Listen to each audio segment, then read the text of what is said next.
Hello friends, पिछले video में मैंने बताने का प्रयास किया था कुषाण वंश के बारे में। और कुषाणों के यानी कहने का तात्पर्य हुआ कि ये मौर्योत्तर काल है और ये मौर्योत्तर काल में ही जो है गंधार कला शैली का जो है उत्पन्न हुआ था। ये हम देखते हैं कि मौर्योत्तर काल में जो मथुरा कला और जो है गंधार कला शैली का विकास हुआ। पहले पहले हम देखते हैं कि ये पहले मथुरा में ही जो है मूर्ति का निर्माण शुरू हुआ और इसके विकास जो है कनिष्क के समय में जो है पूरी चरमोत्कर्ष पर था।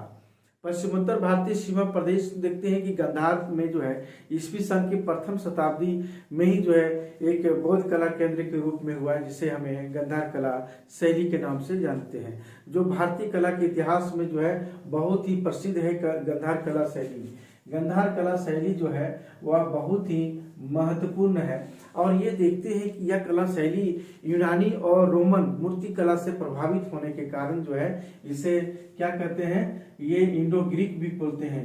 इंडो ग्रीक है या रोमन कला इंडो ग्रीक या रोमन कला के नाम से भी जो है रोमन कला के नाम से भी जाना जाता है। तो हम यहाँ देखते हैं कि जो हमारा गंधार कला शैली है वह जो है पश्चिमोत्तर भारत के क्या है, भारत के जो है ये पश्चिमोत्तर क्षेत्र है। पश्चिमोत्तर क्षेत्र, यही पश्चिमोत्तर क्षेत्र में जो है हमारा जो है गंधार कला शैली का उत्पन्न हुआ। अशोक के शासन काल में हम अगर देखते हैं कि पश्चिमोत्तर सीमा के आसपास जो है यहाँ तक, क्योंकि उनका अशोक का शासन आगे तक था, हमारा पश्चिमोत्तर क्षेत्र तक था, तो वहाँ आसपास का क्षेत्र बौद्ध केंद्र का जो है यानी बौद्ध धर्म का केंद्र बना था और बनना ही शुरू हो गया था उस समय। क्योंकि विदेशियों में हम देखते हैं कि मूर्ति पूजा का प्रचलित था। कुषाण शासक या कनिष्क के शासन काल में हम देखते हैं महायान जो संप्रदाय है वह संप्रदाय के उदय के साथ साथ देखते हैं कि बुद्ध की जो है उपासना के लिए जो है बुद्ध की मूर्ति के निर्माण के लिए कला केंद्र का उदय हुआ यहाँ पर।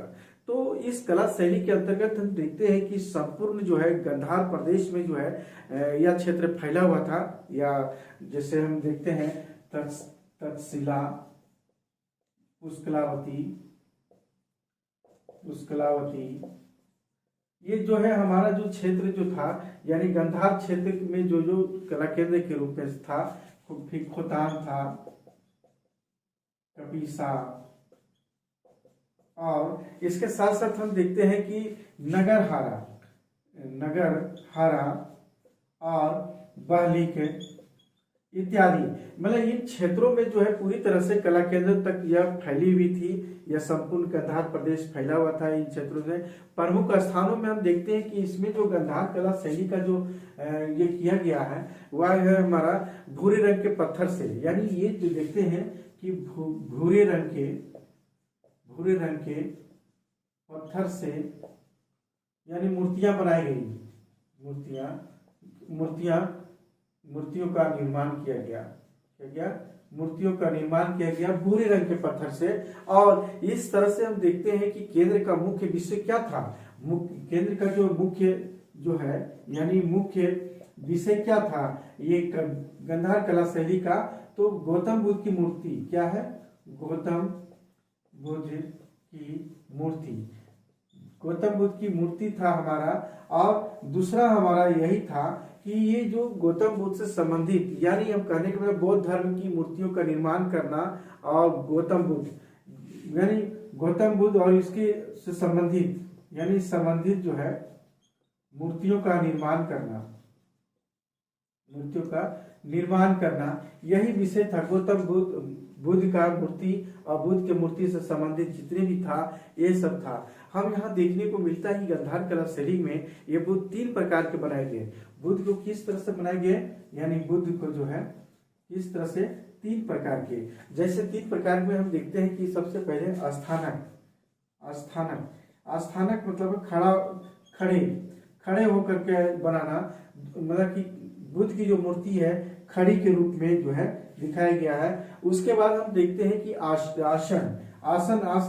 आसन मतलब बैठे हुए यानी बैठ करके आसन मुद्रा में जो बैठे हुए ऐसे जो है बनाया गया आसन। तीसरा हम देखते हैं कि इसमें शयन क्या है, शयन। शयन मतलब होता है सोए हुए, यानी सोए हुए, यानी कहने का तात्पर्य ये हुआ, या जो है बुद्ध की जो महापरिनिर्वाण की जो प्राप्ति हुई थी, जो सोए हुए है निद्रा में, वैसे 3 प्रकार की जो है मुद्रा जो है, ये 3 प्रकार की जो है ये गांधार कला शैली की मूर्तियों के निर्माण किया गया। स्थानक खड़े के रूप में, आसन बैठे हुए रूप में, शयन में सोए हुए, यानी महापरिनिर्वाण को प्रदर्शित किया जाता है। यानी इस तरह से जो है मूर्तियां भी बनाई जाती थी। तो इस तरह से हम देखते हैं कि बुद्ध को जो है यूनानी, हम देखते हैं कि जो इसमें कि बुद्ध को यूनानी देवता की तरह जो है लंबे केस था, यानी बुद्ध को जो है यूनानी देवता की तरह, यानी यूनानी देवता की तरह यानी यूनानी देवता की तरह लंबे केस और साथ साथ लंबे केस का जो है उष्णिस, क्या है उष्णिस, कुछ प्रभा मंडल जिसको बोलते हैं, या उष्णिस जो था, जो पगड़ी के रूप में इसे दर्शाया गया है। यूनानी नुमा लंबा चेहरा, क्या है लंबा चेहरा दिखाया गया है। इसमें क्या किया है, ये गांधार शैली में लंबा चेहरा और मूंछ दिखाया गया है, मूंछ दिखाया गया है। और साथ साथ क्या दिखाया गया है, पैर में चप्पल, पैर में क्या है, पैर में जो है चप्पल दर्शाया गया है।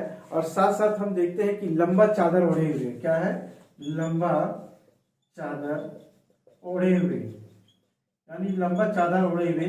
इसकी विशेषता है, क्योंकि जो है गांधार कला शैली का जो विशेषता है, जो यूनानी देवता की तरह लंबे केस और उष्णिस है, लंबा चेहरा, मूंछ है, पैर में चप्पल है, लंबा चादर ओढ़े हुए, यह दर्शाया गया है। तो इस तरह से हम देखते हैं कि यहाँ जो बुद्ध की जो स्वतंत्र और एकल मूर्ति के अलावे, क्योंकि बुद्ध की मूर्ति एकल है वह स्वतंत्र रूप में है, इसके अलावा हम देखते हैं गांधार कला में जो है गौतम बुद्ध के जीवन से संबंधित घटनाएं भी, सारी चीजें को जो है दृश्य जो है अंकन किया गया है। यानी जितने भी संबंधित घटना है बुद्ध का, यानी पत्थरों को, खंडों को तराश करके जो है यानी उत्कीर्ण किया गया है। जैसे माया देवी का स्वप्न देखना, लुम्बिनी वन में बुद्ध का जन्म होना, सिद्धार्थ की शिक्षा होना, सिद्धार्थ का विवाह होना, शयन कक्ष का दृश्य होना, गृह त्याग, भिक्षाटन, जंगल में तपस्या किस तरह से करते हैं उनका दृश्य, धर्म चक्र परिवर्तन इत्यादि जितने भी दृश्य हैं सभी जो है ये दर्शाया गया है। तो इस तरह से जो है बुद्ध के जो है जीवन से संबंधित घटनाओं का उसका चित्र, यानी उसका जो है अंकन, उसका पाषाण खंडों में उत्कीर्ण किया गया है। तो इस तरह से देखते हैं। अगला हम देखते हैं किसी के बारे में। तो इस तरह से देखते हैं कि गांधार के जितने भी कलाकारों ने जो है कुछ जो है अलंकरण और समसामयिक दृश्यों का भी जो है उत्कीर्ण किया था। यानी इसमें जो है अलंकरण किया गया था में, और समसामयिक घटनाओं का समसामयिक, यानी इस समय का जो है समसामयिक दृश्यों का जो है अंकन किया गया, यानी दृश्यों का जो है अंकन किया गया। और इसमें हम एक और देखते हैं कि यहाँ के कलाकारों ने जो है बहुत ही जो है सजीवता पूर्वक जो है इसका जो है वर्णन यानी अंकित किया गया है। यहाँ पर बड़ी सजीवता की, क्यों, गांधार कला क्या था, गांधार कला जो है ये गांधार कला इसमें क्या था कि गांधार कला जो है यथार्थवादी था। गांधार कला एक जो है यथार्थवादी था, गांधार कला यथार्थवादी था। और इसमें गांधार कला में हम देखते हैं क्या था, शारीरिक, यानी गांधार कला में हम देखते हैं कि शारीरिक विवरणों की जो है सारणिक जो है विवरणों का शुद्ध, यानी इसमें जो है शुद्धता पर बल दिया, यानी शुद्धता पर बल दिया, यानी शारीरिक विवरणों का पूरी तरह से, शारीरिक विवरणों का जो है पूरी शुद्धता पर बल दिया। कहने का तात्पर्य हुआ विशेषकर जो है त्वचा और मूंछों का जो है चित्रांकन किया गया, यानी विशेष रूप से त्वचा और मूंछों का, यानी मूंछों का जो है ये क्या किया, चित्रांकन किया, मूंछों का चित्रांकन किया गया, विशेष रूप से क्या है, विशेष रूप से। लेकिन हम यहाँ एक देखते हैं कि जो है मोटे कपड़ों में जो है मोटे कपड़े के जो सिलवटों है का भी चित्रण किया गया है। इसमें क्या गया है, मोटे कपड़ों का, मोटे कपड़े के सिलवटों का जो है इसमें भी जो है चित्रण किया गया है। क्या गया है, चित्रण किया गया है। साथ साथ हम ये भी देखते हैं कि इसमें क्या था कि बुद्ध जो है यूनान के अपोलो जैसे दिखते हैं। बुद्ध कैसे दिखते हैं, बुद्ध जो है यूनान के अपोलो देवता के समान, यानी देवता के समान दिखते हैं, यानी दिखते थे, क्योंकि वह यूनानी से प्रभावित था। तो यूनानी का जो है प्रभाव था, इसीलिए जो है बुद्ध यूनान की जो है अपोलो जैसे देवता जैसे दिखते थे।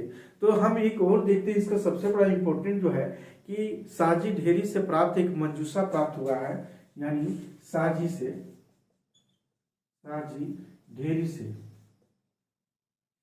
ढेरी से क्या है, एक मंजूषा प्राप्त हुआ है। और मंजूषे में क्या है, मंजूषे में के ढक्कन पर जो है, मंजूषे के ढक्कन पर जो है क्या है, इसमें बहुत बड़ा इंपॉर्टेंट है कि वह बुद्ध जो है क्या है, पद्मासन में है। बुद्ध जो है पद्मासन में, यानी पद्मासन पर जो है विराजमान है।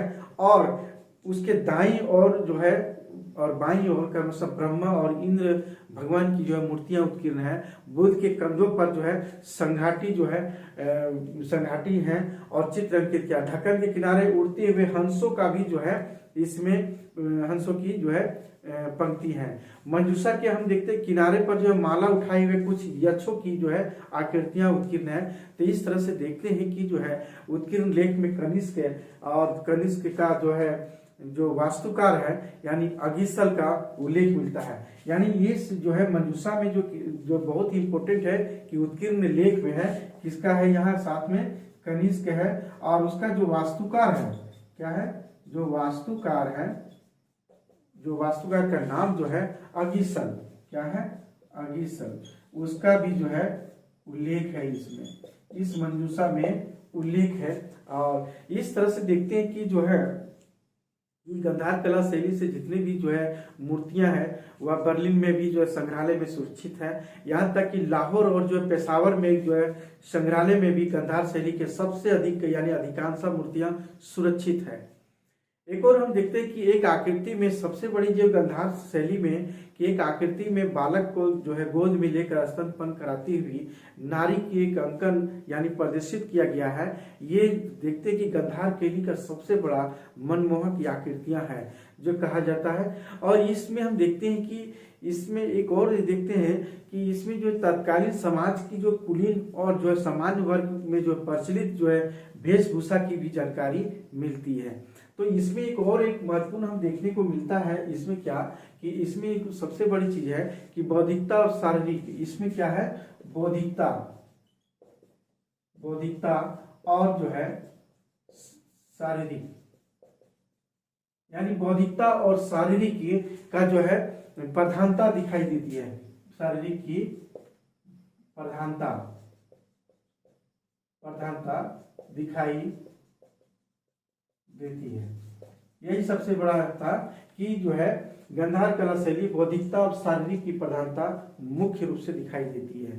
तो ये हमारा गांधार कला शैली है। इसके बाद हम जो है मथुरा कला शैली के बारे में जो है हम बताने का प्रयास करेंगे कि जो है भारत की कला के इतिहास में जो है बहुत ही अद्वितीय माना जाता है, क्योंकि इस शैली का जो है ये कुषाण शासन काल से पहले से ही, यानी हम देखते हैं कि शुंगों के शासन काल से ही जो है मूर्तियों का निर्माण इस मथुरा में जो है निर्माण का कार्य चल रही थी। इस कला केंद्र का उदय हम देखते हैं कि अधिकांशा यानी यक्षिणी की मूर्तियां, ब्राह्मण की मूर्तियां जैसे देवी देवताओं की मूर्तियों के निर्माण से शुरू हुआ था। और कुषाण काल में यह जो है कला का जो है कला केंद्र जो है बुद्ध मूर्तियों का निर्माण का जो है एक भारत का सबसे बड़ा केंद्र बन गया था, क्योंकि कुषाण काल में चरमोत्कर्ष पर पहुंच गया था मूर्ति बनाने का। सर्वप्रथम बुद्ध की मूर्तियों का जो है आविष्कार जो है मथुरा के शिल्पियों के द्वारा ही किया गया था। इस तरह से देखते हैं यह कला शैली जो है गांधार शैली से अलग ही है, क्योंकि यह भिन्न है, क्योंकि यहाँ की मूर्तियों का निर्माण जो है क्या था, यहाँ की मूर्तियों का निर्माण जो है लाल पत्थर से बनाया जाता था। क्या है, लाल पत्थर से मूर्तियों का निर्माण किया जाता था, मूर्तियों का निर्माण किया जाता था। और यहाँ एक और देखते हैं कि जो है ये घिस कर और चिकना करके, इसमें क्या करता था, घिस कर और चिकना कर, यानी चिकना कर बनाया जाता था। चिकना कर जो है, चिकना कर चमकदार बनाया जाता था। क्या है, चमकदार बनाया जाता था। और यहाँ हम देखते हैं कि सबसे बड़ी चीज है कि यहाँ पर जो मथुरा के कलाकारों ने जो है गंधार कलाकारों की तरह मूर्तियों के समूह की तरह अपने को जो है सीमित नहीं रखा, क्योंकि मथुरा कला के जो कलाकारों ने जो है मूर्तियों के आसपास जो है पृष्ठ और भी गढ़ करके जो है आंगिक उभार को बड़ी ही सजीवता से किया है। आंगिक उभार करके, है ना, आंगिक उभार कर बड़ी ही सजीवता से उत्कीर्ण किया है। क्या है, उत्कीर्ण किया है, बड़ी ही सजीवता से उत्कीर्ण किया है और बड़ा स्वाभाविक रूप से जो है प्रदर्शन किया था। भारतीय कला में हम देखते हैं कि जो है अन्य स्थानों में देखने को नहीं मिलती है, क्योंकि भारतीय में और कलाओं में ऐसी बहुत ही दुर्लभ जो है ऐसे देखने को मिली। मथुरा कला क्या है, मथुरा कला एक क्या है, एक आदर्शवादी है, आदर्शवादी थी। हमारा जो है गंधार कला जो है यथार्थवादी था, लेकिन हमारा मथुरा कला आदर्शवादी था ये कला। क्योंकि हम देखते हैं कि यह जो है एक इतिहासकार जो है वासुदेव शरण अग्रवाल ने कहा है इन्हें कि सर्वप्रथम मथुरा में ही बुद्ध का मूर्तियों का निर्माण किया गया, जो धार्मिक आधार था। धार्मिक आधार यानी धार्मिक का जो है ज्यादा धार्मिक आधार जो है बताया था, जो इतिहासकार जो है वासुदेव शरण अग्रवाल ने जो है बताने का प्रयास किया। धार्मिक आधार था मथुरा कला शैली का सबसे बड़ा। यह मथुरा के जो मूर्तियों में हम देखते हैं कि मुखमंडल जो है, मथुरा के जो है मूर्तियों में क्या है, मुखमंडल, यानी मुखमंडल। और हम यहाँ एक देखते हैं कि मुखमंडल के साथ साथ देखते हैं कि यहाँ पर मुखमंडल कैसी है, मुखमंडल गोल है, यहाँ की जो मुखमंडल गोल है। और साथ साथ इस देखते हैं कि भारतीय आकृति के अनुकूल ही जो है प्रतीत होती है, क्योंकि यह जो है मुखमंडल जैसी दिखाई देती है, यानी भारतीय आकृति का, यानी भारतीय आकृति जैसी प्रतीत होती है इस यहाँ की मूर्तियों का। क्योंकि ये मथुरा कला शैली का, यहाँ एक और देखते हैं कि इसके परिधान क्या है। इसके परिधान जो है अलंकरण है, इसके परिधान क्या है, अलंकरण है। और साथ साथ में हम यह देखते हैं कि जो है इसकी भाव भंगिमा है, इसकी यहाँ पर की जो मूर्तियां हैं भाव भंगिमा जो है पूर्ण रूप से यानी यहाँ की जो मूर्तियां बनी है मथुरा कला शैली का, वह भाव भंगिमा पूर्ण रूप से जो है दिखाई गई है, भारतीय है, पूर्ण रूप से भारतीय है। क्योंकि मथुरा में भारतीय स्वाभाविक रूप से है कि भाव भंगिमा जो पूर्ण रूप से भारतीय होना ही है। क्योंकि यहाँ हम देखते हैं कि मूर्ति की जो लोकप्रियता है वो गंधार की मूर्ति से अधिक विस्तृत क्षेत्रों में फैली हुई है। यहाँ हम देखते हैं कि जो है हमारा मथुरा जो में 3 धर्मों का केंद्र था। तो सबसे पहले देखते जो मूर्तियां बनी है, यहाँ जैन का, बौद्ध का और जो है देवी देवता का, यानी ब्राह्मण धर्म का, यानी हमारा देवी देवता यानी जैन और बौद्ध, ये तीनों का जो है यहाँ पर जो है मथुरा में ऐसी मूर्तियां बनती थी। मथुरा में हम देखते हैं कि इसमें जो है कुषाणों के लंबे समय तक जो है आधिपत्य से, क्योंकि कुषाण काल था, बहुत लंबा समय तक जो है अपना आधिपत्य बनाया था मथुरा में। तो कनिष्क ने जो है और उसके उत्तराधिकारियों ने बहुत ही प्रश्रय दिया इन देवी देवताओं की मूर्तियां बनाना, जैन और बौद्ध की जितने भी मूर्तियां बनाए, और लंबे समय तक जो है और काफी संरक्षण दिया। इस कला केंद्र का अधिकांश मूर्तियां कुषाण काल में ही है, यानी इस कला केंद्र का सबसे ज्यादा जो है अधिकांश जो है क्या है, या कुषाण काल की है, यानी कुषाण काल में ही जो है चरमोत्कर्ष पर था, यानी सबसे अधिक बना। इसी तरह हम देखते हैं, तो इस तरह से देखते हैं कि जो है बुद्ध और बोधिसत्व की जो मूर्तियों की जो है अलावे या मथुरा से कनिष्क की एक सिरहरित मूर्ति मिली है। यानी यहाँ पर जो है सबसे बड़ी चीज है कि बुद्ध और बोधिसत्व की, बुद्ध और बोधिसत्व के अलावे क्या है, यहाँ पर जो है एक मथुरा से जो है क्या मिली है, मथुरा से कनिष्क की सबसे बड़ी चीज है कि कनिष्क की जो है एक है, यानी इसमें दिखाया गया है सिर रहित यानी सिर रहित जो है मूर्ति मिली है मथुरा से। और इसमें क्या दिखाया गया है कि जिस पर अंकित है, क्या अंकित है इसमें, इस जो है इस मूर्ति में क्या अंकित है कि इसमें अंकित जो दिखाया गया है महाराजा धीराज जो है, क्या है, महाराजा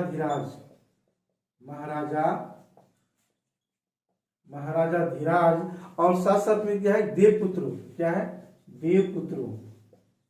देवपुत्रो और कनिष्को यह अंकित है, क्या है, अंकित है। इस तरह से जो है इस जो है मथुरा की जो है मिली जो है कनिष्क की जो है सिर रहित मूर्ति में। इसमें हम देखते हैं कि यहीं पर जो है खड़ी मुद्रा में है, ये क्या है, खड़ी मुद्रा में है जो है। और साथ साथ में क्या है इसमें, ये खड़ी मुद्रा के साथ साथ हम देखते हैं कि जो है बेल बूटे पहने हुए हैं, यानी जो है राजा घुटने तक जो है कोट पहने हुए हैं और साथ साथ जो है पैरों में भारी जूते पहने हुए, दाएं हाथ में गदा है और बाएं हाथ में तलवार लिए मुट्ठी पकड़े हुए हैं। तो इस तरह और 7 यानी 5 फुट और जो है 7 इंच ऊंची है, 7 इंच ऊंची है। यह जो मूर्ति क्या है 5 फुट और 7 इंच ऊंची है। तो मजुमदार जो बताते हैं इतिहासकार इसके बारे में कि इसका निर्माता कोई ईरानी शिल्पकार था। और एक और देखते हैं कि शिव की मूर्ति प्रथम बार इस काल में मथुरा में ही तैयार की गई थी। कहा जाता है कि शिव की जो है मूर्ति क्या है, शिव की मूर्ति प्रथम बार इसी मथुरा में ही बनी। कहा जाता है कि शिव की मूर्ति प्रथम बार जो है मथुरा में ही बनी थी और बुद्ध की मूर्ति भी जो है हमारा जो है मथुरा में ही बनी थी। तो इस तरह से देखते हैं कि जो है मथुरा कला में सूर्य प्रतिमाओं का भी निर्माण किया गया। क्या है, यहाँ सूर्य प्रतिमाओं का भी जो है निर्माण किया गया। ईरानी प्रभाव के कारण जो है इन्हें सर्वथा भिन्न प्रकार से तैयार किया गया इसे। और इस तरह से कई इतिहासकार भी बताते हैं। भंडारकर महोदय की कहना है कि भारत में सूर्य की उपासना जो है या जो पूजा है वो ईरान से ही यहाँ आने वाले एक मग नामक पुरोहित द्वारा की गई थी। यानी भंडारकर महोदय का कहना है कि जो हमारा जो भारत में जो सूर्य की पूजा है, भारत में जो सूर्य की पूजा है या उसकी जो आराधना जो हम लोग करते हैं वो क्या है, ईरान से यहाँ आया था। क्या है, ईरान से ही यहाँ क्या है, यहाँ आया। और वह जो है मग नामक व्यक्ति के द्वारा, कहा जाता है कि मग नामक पुरोहित द्वारा, मग नामक जो है व्यक्ति या पुरोहित के द्वारा ही आया था। तो इस तरह से बता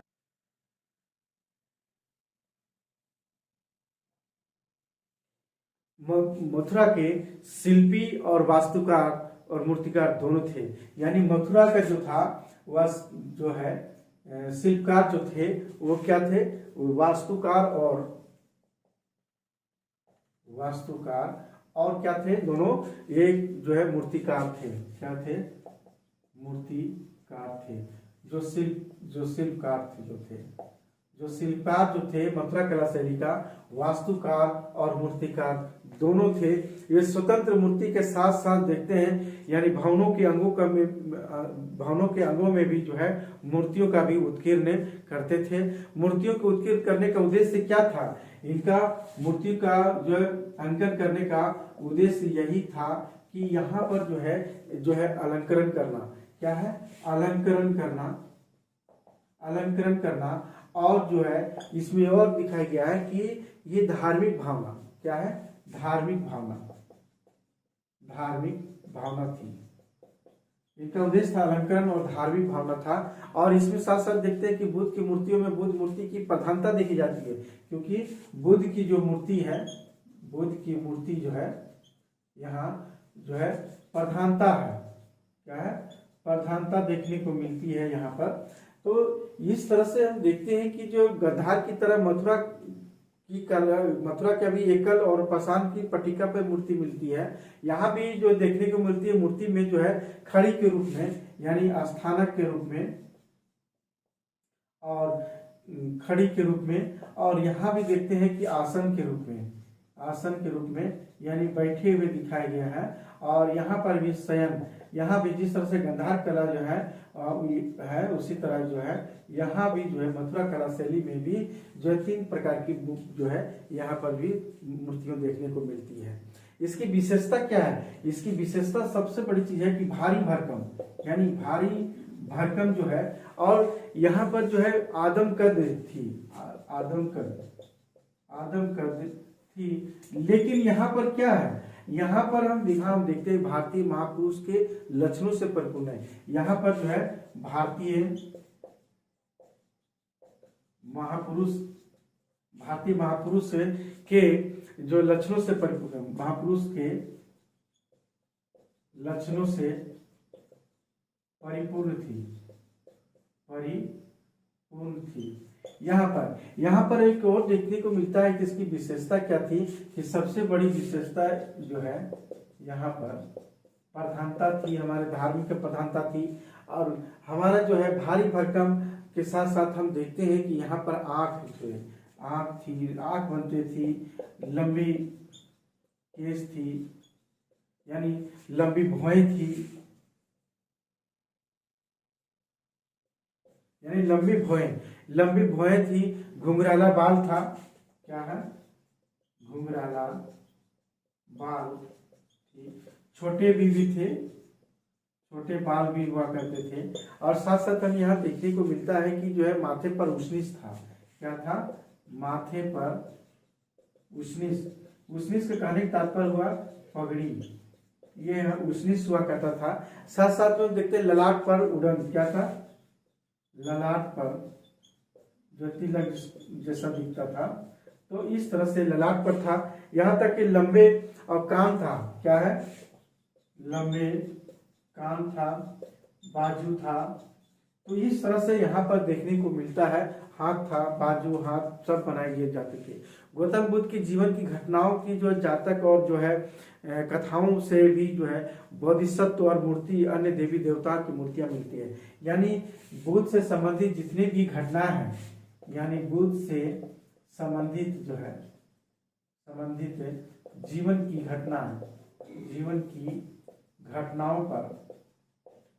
घटनाओं पर आधारित सभी की उत्कीर्ण की जाती थी।